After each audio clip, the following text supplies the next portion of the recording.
Hey, voila. Hey, everybody. Just wanted to do a short video with the crows, I guess. Just taking a little walkie poo. Maybe I'll actually show you that part, do it from there. Be some less cars. Let's not get hit by a car whilst we cross the road. Sorry for the bad filming. So, yeah, I just wanted to get out today, and it's funny that while certain places are a ghost town, and you guys probably have seen that for yourselves also in your respective countries or cities and such, but here it's no less different. Although enough people are driving, there's enough service vehicles going around, like cable tech and I don't know, arborists chopping down branches, little things like that going on. But a lot of people are still staying home. I don't even know what I wanted to say in this video, other than I hope everybody's feeling all right and not too bothered or freaked out. All these things happening, it was necessary. It was told to us so many years ago. We weren't going to escape it. There's nothing really ultimately to be scared of. Again and again, we're mortal anyways. I mean, we weren't going to not die while here with the suit of flesh upon us. So this pandemic has given people a stark reminder of the mortality, and we're just trying to make the best sense of it. It can be hard. I want to show you that little fountain there, although it's still snow on the ground, so it's not active at the moment. But yeah, we're in good hands. People have to trust what's going on. There are a lot of strange power struggles and things being taken down lately. That's fine. God himself, herself isn't a conspiracy. Everything is good. We're in good hands, and we need to trust that. And as we die, so we go back into our, more pure state, and then receive our next instructions according to our karma and all that stuff. So everything is just in a state of normalcy. Anytime humanity needed a large change, a shift, a polarity shift in power, people to be humbled, people to be glorified, there was always some kind of thing to instigate, always some catalyst. So we have wars and famines and pestilence and all kinds of things. I mean, all the old prophecies are coming true as they should, as they would. This isn't up to us.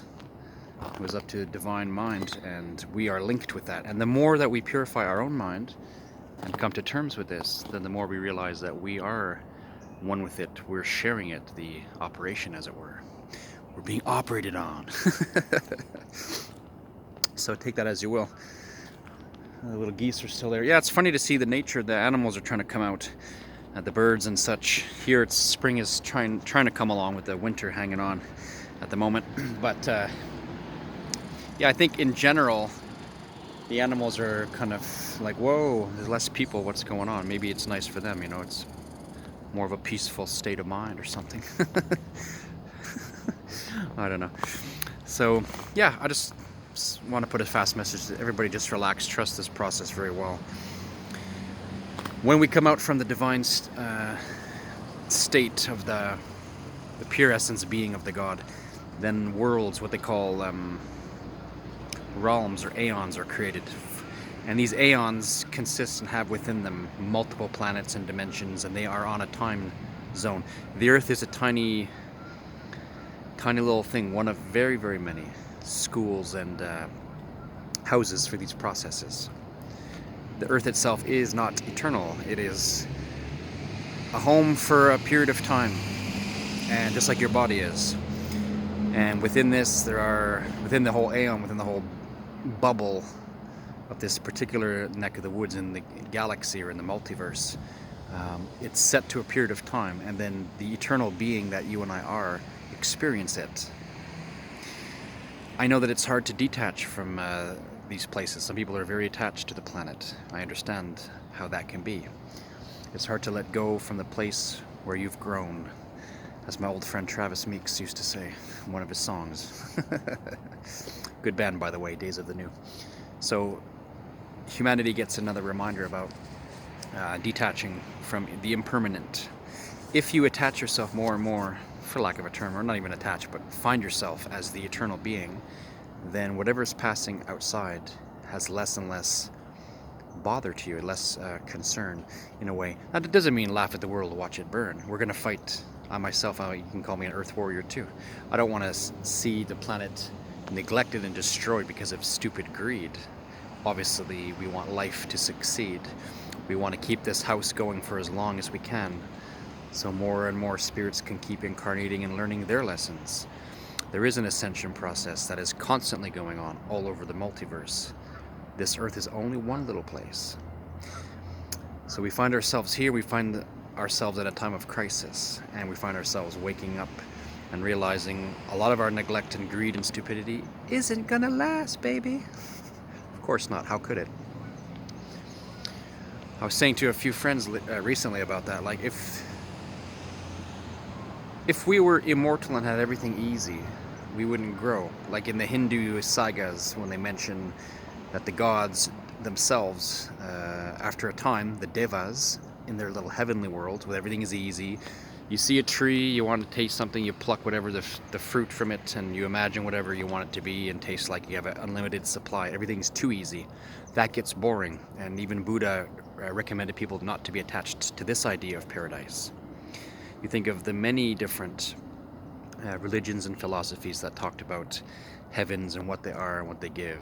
It isn't about sex and food and lying in the sunshine and playing a musical instrument. It's beyond all that. You merge with everything, you feel through everything. The amazing thing is, what we would call, I guess, the source or the God of gods is living through and as everything and everyone. And he / she, it, whatever you want to call it, is the only one experiencing everyone at the same time. We are uniquely individual, and the God of gods is behind and through everybody, even gods and demons and everything, and kind of giggling at everybody saying, hey, don't you guys see me? Do you get it yet? So that's the funny nature about that. In the Gnostic tradition, in the Western mystery schools, they talk about not being attached to an idea of heaven either, not being attached to an earth, not being attached to your body, because these things also pass. They also teach that the beings that are inhabiting human beings as direct sparks from God are actually above angels and other gods, because we will be, having risen through this, get to know more. We're not in a fixed, how do you say that? There's fixed and there's mutable, and then there's fluctuating levels of being. So if, like I said in the other video, a fixed being doesn't change. It does its duty, and that's what it does. But we are in the unique position to have the whole universe in our tiny little heads and in our tiny little hearts, which are also at the same time gigantic, like the Doctor Who telephone booth, if you guys remember that show. So that's it. So you reassess yourself, you peel off the layers, and you realize that you are the divine being, having the experience. What must pass, like a pair of shoes. Love them till the end, and then there you go. So I know it sounds, for some people it sounds like I'm preaching doom and gloom, but I'm just talking about reality. That the transitions that happen have to happen. Any school, it's like going to school and graduating, and you don't go back and back and back. You got to move on. So we will see this to the end. It's not about enjoying a death or a genocide, suicide as a mass race or something like that. I'm not talking about that. I'm just saying keep it clean, keep it right up until the very end. Those who deliberately destroy, neglect, and consume and chop down rainforests and sell people products, beauty products, and all these things that you don't need. So consume. We're killing the earth this way, so we need to be more mindful about that. So keep this thing as long as it can go, so we have a sense of honor and duty, but at the same time not be too attached to what is ultimately impermanent. So that's all I'm reminding everybody. Be with your permanent self. Don't be self-deceived. Don't let the paranoia of others become your own. There's so many stories and theories of so many things. Hard to say what's true all the time. Nobody has every single answer. It's impossible. But what we do have the answer for is to go uniquely deeply in and verify so many things and realize you're mortal anyways. And the whole lesson of this planet was to have growth and training and humility and power and resurrection of the spirit, so that when we come out of this, we are glorified. We know so much more. We are so much more. and we thrive. And that is a beautiful thing. Never be the same, baby, after this. It is sunrise, well, it's like 9 something, 10, a little bit after sunrise, I guess. A little bit of a shot there for you. I guess I'll leave the video at that, don't want to make it too long. Wishing everybody a divine moment, be happy, be true, be good to you. Let's keep spreading the love and support each other. That's the best thing of all. Sorry for the bad camera work. My hand is cold, it's chilly out, and I'm not holding it funny. Coffee in that hand. Alright, take it easy, my friends. Wishing you love, success, and the best ways of finding yourself. And peace. Inner peace is the whole point. Let's keep on keeping on. Hopefully things don't get too worse before they get better, right? That's the hope of sanity right there. That's for sure. Alright, take it easy. Namaste and all that good stuff. Ciao.